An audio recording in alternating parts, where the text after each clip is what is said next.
नमस्कार, आप देख रहे हैं एसबीटी न्यूज और मैं हूं आपके साथ आभा सोनी। आज हम बात करने जा रहे हैं एक ऐसे मेडिकल फील्ड की जो बिना सर्जरी के शरीर के अंदर की पूरी तस्वीर साफ कर देता है। जी हाँ, हम बात कर रहे हैं रेडियोलॉजी की। आज के समय में सही बीमारी की पहचान जितनी जरूरी है उतना ही जरूरी है सही समय पर सही जांच। और इसी कड़ी में आज हमारे साथ मौजूद हैं श्री गंगानगर के छवि मेडिकेयर से डॉक्टर छवि बंसल, जो रेडियोलॉजी फील्ड में अपने अनुभव से हजारों मरीजों को सही दिशा दे रही हैं। हम उनसे जानेंगे रेडियोलॉजी क्यों जरूरी है, कौन कौन से टेस्ट कब करवाने चाहिए, महिलाओं की हेल्थ में इसकी क्या भूमिका है। तो चलिए शुरू करते हैं आज की खास बातचीत। तो आज हमारे साथ है डॉक्टर छवि बंसल, जो हमें बताएंगी महिलाओं के स्वास्थ्य के बारे में। जो उनकी स्कैनिंग होती है बेबी के लिए या अन्य बीमारियों के लिए, जिस तरह की भी स्कैनिंग होती है उसके बारे में हमें कंप्लीट जानकारी देंगी। तो मैम, सबसे पहले आपको बहुत बहुत स्वागत है हमारे प्रोग्राम में। मैम, मेरा सबसे पहला क्वेश्चन ये है कि आज के समय में जो रेडियोलॉजी का हेल्थ केयर में इतनी इंपॉर्टेंस बढ़ती क्यों जा रही है? आज के समय में रेडियोलॉजी जो है वो हेल्थ केयर में कॉर्नरस्टोन है। डायग्नोसिस से लेकर के ट्रीटमेंट प्लान करने से लेकर के फॉलो अप तक हर जगह रेडियोलॉजी का रोल है। ऐसा हम कह सकते हैं कि प्रेजेंट सिनेरियो में कि जो चीज आंखें नहीं देख सकती वो एक ऐसा विज्ञान है, रेडियोलॉजी एक ऐसा विज्ञान है जो उसे दिखा देता है और साक्षात दिखाता है। तो सबसे पहले तो अर्ली डायग्नोसिस का ही कितना रोल है। पेशेंट को पता ही नहीं उसको क्यों प्रॉब्लम्स आ रही हैं। वो आते हैं, हम देखते हैं स्कैन में, अच्छा इसको ये प्रॉब्लम है, उसके बाद वो ट्रीटमेंट पे जाता है। फिर ट्रीटमेंट लेता है तो क्लिनिशियन के लिए भी हेल्पफुल है, चाहे वो सर्जन हो, चाहे वो मेडिसिन में फिजिशियन हो, कोई भी हो, उनको भी वो बहुत हेल्प करती है। और आपको पता ही है कि ऑब्स्टेटिक में जैसे मतलब एक बार गर्भवती महिलाओं के लिए सबसे ज्यादा जरूरी है। हाँ, वो तो उसके बिना तो है। खाना कंपलसरी है, क्योंकि रेडियोलॉजी के बिना तो वो आगे बढ़ेंगे कैसे। इवन डिलीवरी तक हम लोग टके हुए होते हैं पेशेंट के ऊपर। हाँ, एक लास्ट तक कि कितने किलो का बच्चा आएगा, कब आएगा, कहीं कॉर्ड तो नहीं है, सब कुछ है ना। Everything depends on radiology. Yes. उसके बाद फिर हम देखते हैं कि बड़ी बड़ी बीमारी, जैसे हम कहते हैं कैंसर, ब्रेस्ट कैंसर हो गया, छोटी सी लंप होता है, मतलब लेडीज के अंदर कॉमन है, तो वो ध्यान में नहीं देती, कई बार थोड़ा बहुत होता है बहुत तो उनको पता नहीं इग्नोरेंस चलता। है। हाँ। आते ही नहीं है पेशेंट्स। तो जब आते हैं तो उनको लगता है कि इतनी छोटी सी गांठ, ये कैंसर हो सकता है, वो निकलता है। तो दिस इज डायग्नोसिस, है ना, जिसमें हमें पता चलता है। ये सबसे बड़ा रोल है। फिर हम आते हैं ट्रीटमेंट पे। ट्रीटमेंट में हम हेल्प करते हैं, जैसे कई बार हम सीटी स्कैन के थ्रू बता सकते हैं कि क्या इसमें सर्जरी की जरूरत है या नहीं है। ऑल्दो ये एक डिसीजन जो है वो सर्जन का है, लेकिन we help them to guide. Secondly ऐसे ही मेडिसिन में, फिर जैसे टीबी का पेशेंट है, आया, हमने देखा कि अच्छा इसके तो लंग्स में गांठें पड़ी हैं, वो गांठें किस चीज की हैं, हमने उसकी डायग्नोसिस बनाई, टीबी का ट्रीटमेंट हुआ, पेशेंट ठीक हो गया। इन केस अब फॉलो अप की बात करें, टीबी का ट्रीटमेंट कराने के लिए पेशेंट आ गया, लेकिन हमने देखा उसको, हमने 1 महीने तक की दवाई दे दी, दोबारा आएगा हमारे पास फॉलो अप में तो दवाई से ठीक ही नहीं हुआ, उसकी गांठें तो और बढ़ गई। That means TB was not the diagnosis. फिर हम उसको दोबारा से सोचते हैं, रीसर्विलेंस करते हैं कि क्या हुआ, क्यों नहीं हुआ, फिर वो रीशेड्यूल होता है। तो रेडियोलॉजी तो हमारे हर स्टेप में जरूरी है, और हेल्थ केयर में तो रेडियोलॉजी के बिना तो गाड़ी चलेगी नहीं। हम आगे खिसक नहीं सकते, क्योंकि बहुत सारी चीजें जो हमारी बॉडी को भी नहीं पता चलता है, वो इंटरनल सारी चीजें होती रहती है, वो अरे और अब तो बाद में पता चलता है। इनफर्टिलिटी की फीमेल्स में कितनी जरूरी हो गई। बहुत आजकल के टेंशन वाले माहौल में इनफर्टिलिटी सो एंडेमिक है ना। अब तो पेंडेमिक ही हो गया है। तो उस केस में भी रेडियोलॉजी का बहुत रोल। मैम, मेरा नेक्स्ट क्वेश्चन ये है कि जो गर्भ में शिशु पल रहा होता है तो उसके लिए जो स्कैन है वो कौन कौन से स्कैन है जो कंपलसरी है? सबसे ज्यादा जरूरी ये है कि सबसे पहला स्कैन जो हम कराएं वो हम 6 से 8 हफ्ते में, जैसे ही मदर को पता चलता है कि वो प्रेग्नेंट है, तो 2 महीने के अंदर एक स्कैन करा दीजिए, ताकि हमें पता चल जाए कि क्या हमारे बच्चे की धड़कन आ चुकी है, क्या हमारा बच्चा वायबल है, क्या हमारा बच्चा कैविटी के अंदर है। कई बार ट्यूब में फंस जाता है बच्चा। अच्छा। उस केस में मदर के लिए भी रिस्क है, बच्चे के लिए तो रिस्क है ना।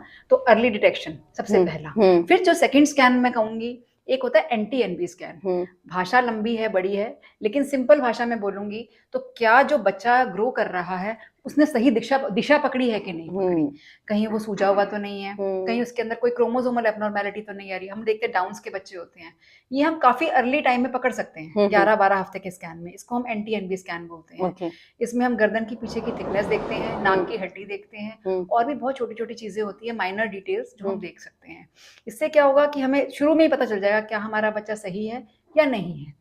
तो उसके अकॉर्डिंगली हम उस बच्चे को मैनेज कर सकते हैं। तो क्या ये पेशेंट को बताया जाता है, ये सारी डिटेल्स बताई जाती है पेशेंट को कि आपके बेबी का इतना इतना ग्रोथ हो चुका है, ये इस तरह से है, वही उसके बोन्स इस तरह से अगर आप हैं? पर्सनली मुझसे पूछोगे तो हाँ, मैं अपने पेशेंट्स को हमेशा उनके बच्चा दिखाती हूँ। तो अगर आप मदरहुड का एक क्या बोलते हो आप उसको, हाँ। एंजॉय करना चाहते हो, है ना, हाँ। उसको अच्छे से जीना चाहते हो, हाँ। तो आपको वो अपना बच्चा देखने में बड़ी सेटिस्फेक्शन मिलती है। और मिलता है। जो आपके फेस पे स्माइल देखती हूँ, उससे मुझे बहुत सेटिस्फेक्शन मिलती है। मुझे अपने प्रोफेशन का सबसे बड़ा पार्ट यही लगता है कि जब मैं उसको धड़कन सुनाती हूँ तो माँ ऐसे खिलखिला के मुस्कुरा के हंसती है ना। और उसके चलिए। बाद जो फिर स्कैन्स आते हैं, जैसे फिर एक लेवल 2 स्कैन होता है, वो भी एक बहुत इंपॉर्टेंट पार्ट है। वो 18 से 20 हफ्ते में होना चाहिए। एक बार आप स्कैनिंग स्टार्ट करते हैं तो doctors will guide you automatically कि कौन कौन से स्कैन्स कब कब रिक्वायर्ड है। एनॉमली स्कैन का बहुत इंपॉर्टेंट रोल है। कोई भी बीमारी बच्चे के अंदर, कोई भी विकृति बच्चे के अंदर तुरंत पकड़ सकते हैं अपन। और कई बच्चे तो बिल्कुल ही खराब होते हैं, जैसे किसी के हाथ ही नहीं बने, किसी के पैर ही नहीं बने, हाँ। ऐसे भी बच्चे होते हैं मैम। तो फिर और उनका कईयों क्या के करना हार्ट होता में है? बहुत, फिर मैम वो बच्चा हम कंटिन्यू नहीं कर पाते। अच्छा। ऑल डिपेंड्स कि आगे उसके अंदर, फिर हम उसके अंदर आगे के बहुत टेस्ट हैं, बहुत इंट्रिकेसीज हैं, उसके हिसाब से हम डिसाइड करते हैं क्या हम इस बच्चे को रख पाएंगे या नहीं रख पाएंगे। अच्छा, एक ऐसे ऐसा हार्ट भी में भी दिक्कत होती है ना, अच्छा, आपने देखा है ना कि बच्चे को हार्ट की वैल्वुलर डिजीज थी, वो पता नहीं चली। पता इसलिए नहीं चलता बिकॉज हम 18 से 20 हफ्ते वाले स्कैन ही भूल जाते हैं। तो मदर्स शुड बी अवेयर कि ये स्कैन बहुत जरूरी है। ये डॉक्टर अपनी जेबें भरने के लिए नहीं करवा रहे, ये एक्चुअल में आपके बच्चों के लिए जरूरत है। उसके बाद के स्कैन्स जो होते हैं वो डॉक्टर्स अपने अकॉर्डिंग प्रेफर करते हैं कि ग्रोथ कैसा चल रहा है बच्चे का, वो देखने के लिए, जो कि 28 हफ्ते पे किया जाता है।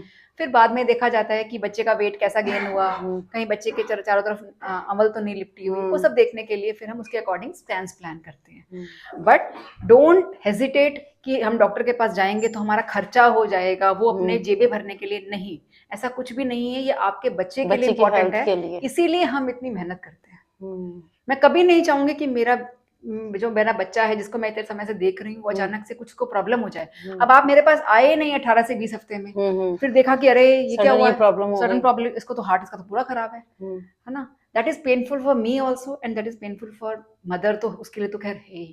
थोड़ा मुश्किल शब्द है मेरे लिए भी और ऑडियंस के लिए भी। एमनियोसेंटेसिस किस प्रकार की जांच है? क्या ये हर एक गर्भवती के लिए कंपलसरी है? हाँ, एमनियोसेंटेसिस, अब हम बात करेंगे एमनियोसेंटेसिस क्या होता है। It is a invasive test. सरल भाषा में बोलूं तो सुई के द्वारा बच्चे के चारों तरफ जो पानी होता है उसकी थोड़ी सी मात्रा निकाली जाती है। इसमें ऐसा नहीं है कि बच्चे का सारा पानी हमने खींच लिया, नहीं, जस्ट 10-15 ml होता है, वो हम निकालते हैं और उसकी फर्दर टेस्टिंग कराई जाती है। अब ये टेस्ट क्यों कराया जाता है? क्या ये हर किसी में जरूरत है? नहीं, हर पेशेंट में हमें एमनियोसेंटेसिस की जरूरत नहीं है। एमनियोसेंटेसिस की जांच तक पहुंचने के लिए हमें 3-4 स्टेप्स क्रॉस करने होते हैं। सबसे पहले जो हमने अभी बात करी एंटी स्कैन की, एनॉमली स्कैन की। पेशेंट्स में प्रॉब्लम आई, हमें लगा कि अरे ये बच्चे में तो गड़बड़ है, इसकी तो नाक की हड्डी दिखी नहीं रही मुझे, इसकी तो ये एंटी बहुत मोटा है, इसके तो हार्ट में कुछ गड़बड़ लग रही है, इसकी तो किडनी में कोई गड़बड़ लग रही है। फिर हम क्या करते हैं, एक नॉन इन्वेजिव टेस्ट करते हैं जिसको हम ब्लड टेस्ट बोलते हैं। सिंपल मदर का टेस्ट करते हैं। सिंपल मदर का टेस्ट किया, उसके अंदर गड़बड़ आ गई, है ना, जिसको हम लोग हमें कहते हैं सिंपल स्क्रीनिंग टेस्ट बोलते हैं। मदर का टेस्ट कहने का मतलब है स्क्रीनिंग टेस्ट होते हैं वो, जिसको हम नॉन इन्वेजिव टेस्ट बोलते हैं। उसमें क्या होता है, बच्चे को कुछ नहीं कहते, सिर्फ मदर का ब्लड सैंपल भेज देते हैं, है ना। उसको NIPT बोलते हैं और एक साथ में dual markers, triple markers, quadruple markers होते हैं। वो जब हम भेजते हैं, उसके अंदर मान लो हमारे बच्चे में स्क्रीन पॉजिटिव आ गया हमारा बच्चा कि ये बच्चा डाउन हो सकता है, वो क्या बताते हैं, हो सकता है, प्रोबेबिलिटी है, वो कंफर्म नहीं है। Those are screening tests. लेकिन एमनियोसेंटेसिस उसको कंफर्म करता है ना। हमने देखा कि हमारा बच्चा दिखने में बिल्कुल नॉर्मल है, मैंने अपने आप को देखा, मैं बिल्कुल ठीक हूँ। अब क्या मेरा मानसिक विकास सही है, ये आपको कैसे कौन बताएगा? ये टेस्ट है जो बताएगा।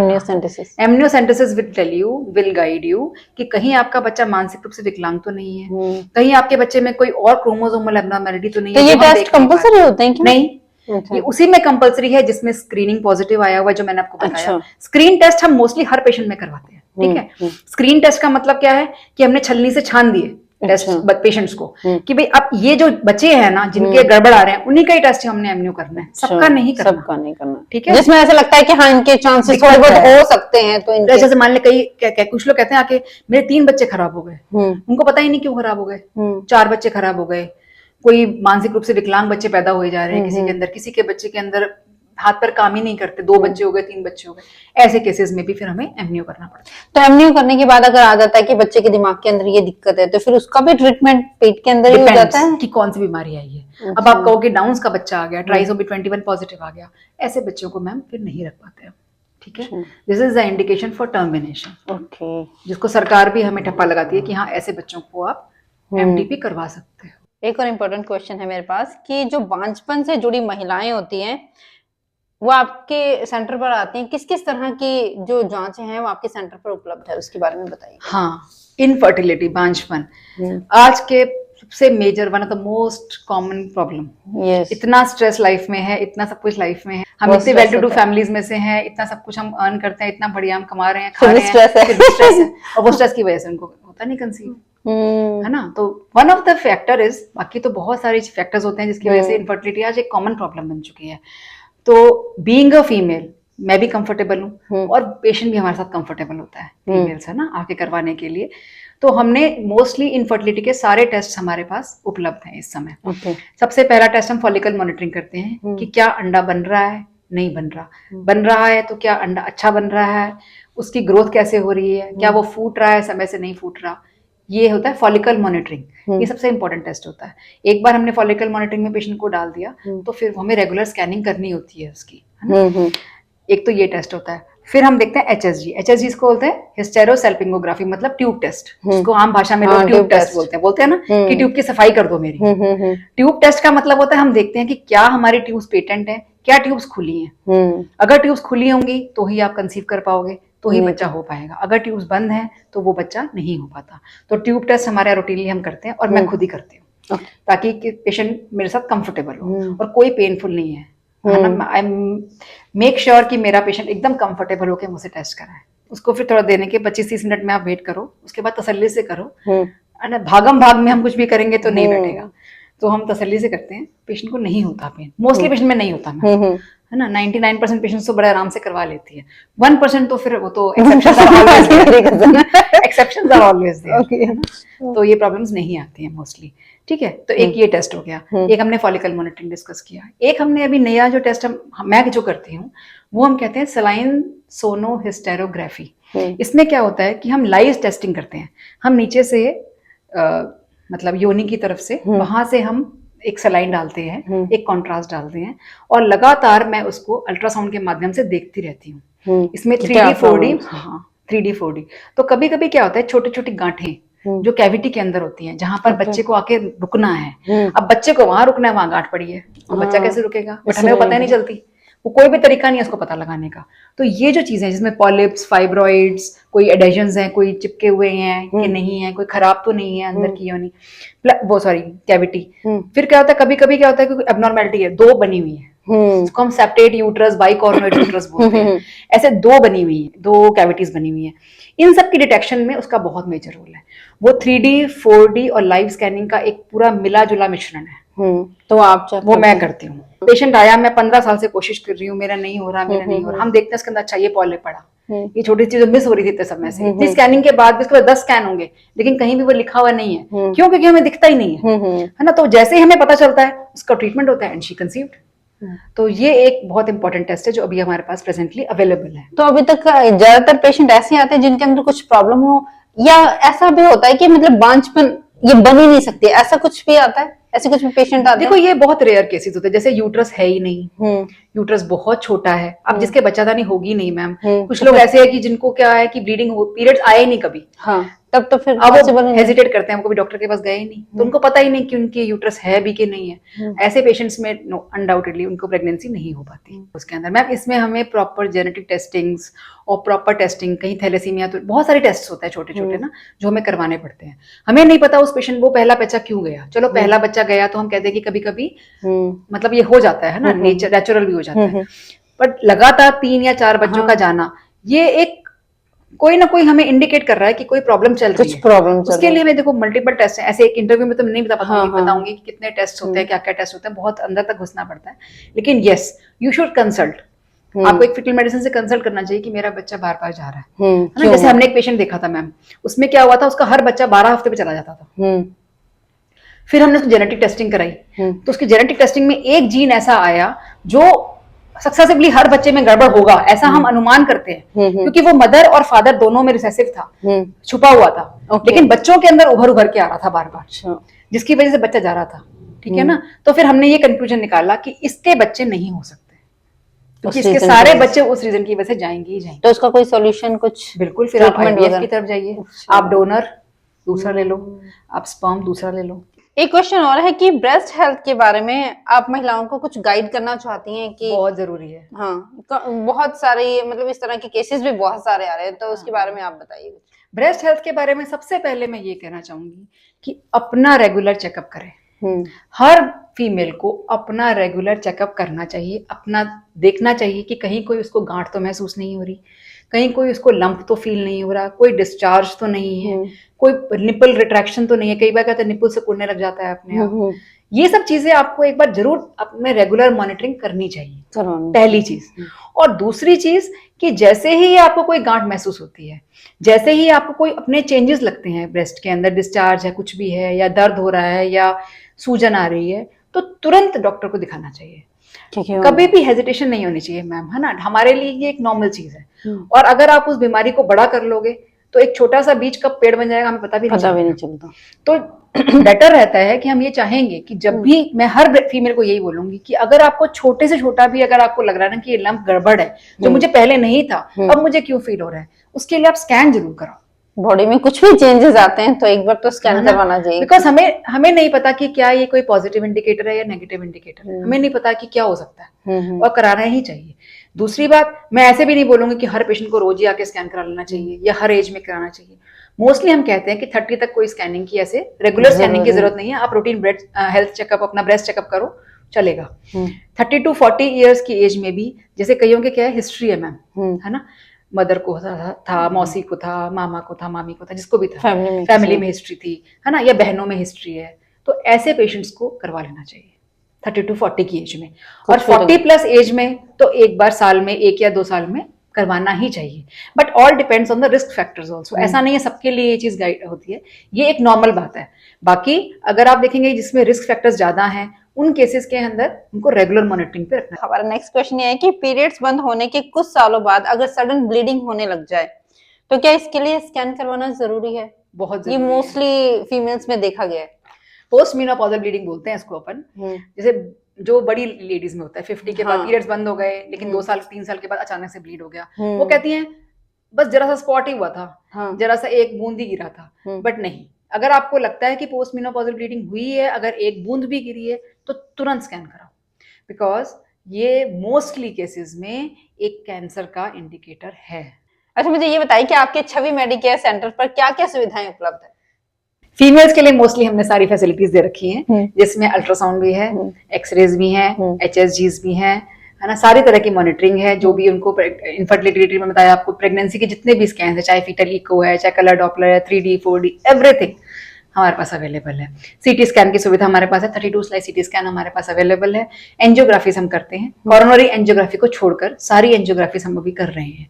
ट्रिपल फेस स्कैन्स होते हैं, लिवर के अंदर कोई एब्सेस है, पस है, उनके लिए जो भी जरूरी है, कोई गांठें हैं, उनको देखने के लिए जो सीटी स्कैनिंग की जरूरत है, वो सारी फैसिलिटीज हमारे पास अच्छे से अवेलेबल है। एक्सरेज की भी सारी सुविधाएं अवेलेबल हैं, कोई IVP करानी है, ये सब सुविधाएं हमारे पास अवेलेबल हैं। इसके अलावा जितनी भी बायोप्सीज हैं, जितने भी इंटरवेंशनल प्रोसीजर्स में बायोप्सी डालना है, पिकटेल करना है, कभी कभी क्या होता है कि पस लेके आता है, लिवर के अंदर बहुत मवाद भरा हुआ है, अब उसको कैसे निकाला जाएगा, तो हम क्या करते हैं कि वहां पर पिकटेल की एक तरह का एक टेक्निक है, उसके द्वारा हम एक मतलब नलकी डाल के छोड़ देते हैं एक तरह से उस कैविटी के अंदर, और उसको बैग से कनेक्ट कर देते हैं, तो क्या होता है उसमें पस आता रहता है और पेशेंट को बहुत जल्दी रिलीफ मिलता है। तो ये सब प्रोसीजर्स मैं रूटीन में करती हूँ। नेक्स्ट क्वेश्चन मैम, मरीजों को टेस्ट के दौरान सबसे ज्यादा किस बात से डर लगता है? सबसे ज्यादा डर है कि क्या रिजल्ट आएगा, कहीं बड़ा रिजल्ट, कहीं मेरे को पेन तो नहीं होगा, इतनी बड़ी मशीन लगा दी, इसके अंदर घुसा दोगे मुझे, इसके अंदर घुसा दोगे मुझे, तो यार घुसाएंगे तो सही, फिर हम सांस कैसे लेंगे? तो क्लॉस्ट्रोफोबिया भी होता है कुछ पेशेंट को, अरे इतनी बड़ी मशीन में कैसे घुसा दोगे हमें, हम कैसे करेंगे, कोई सुई तो नहीं चुभा दोगे हमें, है ना। सीटी स्कैन में तो बहुत ही कॉमन प्रॉब्लम है, मेरे को सुई नहीं लगवानी, मेरे को इस मशीन के अंदर नहीं घुसना, ये मशीन तो मुझसे भी ज्यादा बड़ी है, ये सारी प्रॉब्लम्स होती है। बट ठीक है, वो हम पेशेंट को सेटल कर देते हैं, वो हम अपने लेवल पे आराम से पेशेंट को समझा के कर देते हैं, उसमें दिक्कत नहीं आती पेशेंट को। मैम एक क्वेश्चन और है कि क्या मरीजों को जो उनकी रिपोर्ट है वो समझाने की व्यवस्था होनी चाहिए? हाँ मैम, ये होनी चाहिए। है ना, मतलब जैसे मैं तो अपने हर पेशेंट को मैम एक रिपोर्ट समझा देती हूँ मोटे मोटे तौर पे। कई बार क्या होता है हम बिना समझाए पेशेंट को भेज देते हैं। हमें पता है कि उस पेशेंट में बहुत बड़ी गड़बड़ियां निकली हैं, हमें पता है ये बच्चा गड़बड़ है, या हमें पता है इस पेशेंट के अंदर बहुत बड़ी बीमारी है, लेकिन पेशेंट को नहीं पता क्योंकि हमने बताया तो है ही नहीं। अब वो क्या सोचता है कि मैडम ने तो कोई रिएक्शन नहीं दिया, हमें तो कुछ बताया नहीं गया, वो चला जाता है अपने घर पे लेके। उसको नहीं पता कि वो बीमारी ऑलरेडी इतनी बड़ी लेके घूम रहा है। तो इट्स बेटर अगर आप पेशेंट को ना बताएं तो एटलीस्ट बीमारी के बारे में उनके रिलेटिव को अवेयर कर दो कि भाई इनको बड़ी बीमारी आ रही है, आप डॉक्टर से कंसल्ट कर लो। इसी तरह से बच्चा जो अंदर पल रहा है उसके बारे में भी मोटा मोटा पेशेंट को बता दो कि भाई ये दिक्कत आ रही है। कई बार क्या होता है पेशेंट बहुत वो होते हैं, है ना, लेबाइल होते हैं, इमोशनली लेबाइल होते हैं, तो रो पड़ते हैं जो से। तो इस केस में अपन ऐसे भी कर सकते हैं कि पेशेंट को रिलेटिव को समझा दो कि ये प्रॉब्लम है, इसका ये सोल्यूशन है, या इसमें ये करना चाहिए, क्या करना चाहिए क्या नहीं करना चाहिए। उसके बाद पेशेंट को डिसाइड करने दो कि let him do what they want, लेकिन उनको बता जरूर देना चाहिए ताकि एक अवेयरनेस रहे उनको कि हाँ मुझे ये दिक्कत चल रही है ना। नहीं तो पेशेंट को क्या पता कि आपने तो कोई रिएक्शन दिया नहीं, आप तो मुस्कुराते रहे, पेशेंट को लगाया सब कुछ सही चल रहा था, अचानक से क्या हो गया। इसी के लिए है ना ये बात होना, मतलब हमें बता देना चाहिए। Okay, thank you so much ma'am, आपने इतनी अच्छी जानकारी हमारे दर्शकों को दी। और मैं चाहती हूँ कि आप इसी तरह से टाइम टू टाइम आते रहें और जो जो नई नई जानकारियां वो हमारे दर्शकों को देते रहें, क्योंकि फीमेल से रिलेटेड नई नई बीमारियां आ ही रही है, फीमेल्स को बहुत तरह की प्रॉब्लम्स हो रही है, फीमेल अवेयरनेस की जरूरत भी बहुत जरूरत है, क्योंकि वो थोड़ी सी चेंजेस आते हैं वो सोचती चल कोई बात नहीं, ध्यान भी नहीं देती। बस ये क्रक्स ऑफ द मैटर यही है कि आप किसी भी चीज को अनदेखा ना करें, चाहे फीमेल हो चाहे मेल हो चाहे कोई भी, किसी भी चीज को अनदेखा नहीं करना। हो सकता है ये कोई इंडिकेटर हो जो हमें ये कह रहा हो कि आप अपनी डायग्नोसिस करवा लो। अपनी हेल्थ केयर करना बहुत जरूरी है ना, और हर पेशेंट को अपना ध्यान रखना चाहिए। yes, हर इंसान को अपना ध्यान रखना चाहिए। yes. बड़ी प्यारी जिंदगी है, yes. बड़ी मुश्किल से मिली है, इसको अच्छे से हेल्दी तरीके से जिए। Thank you ma'am, thank you so much.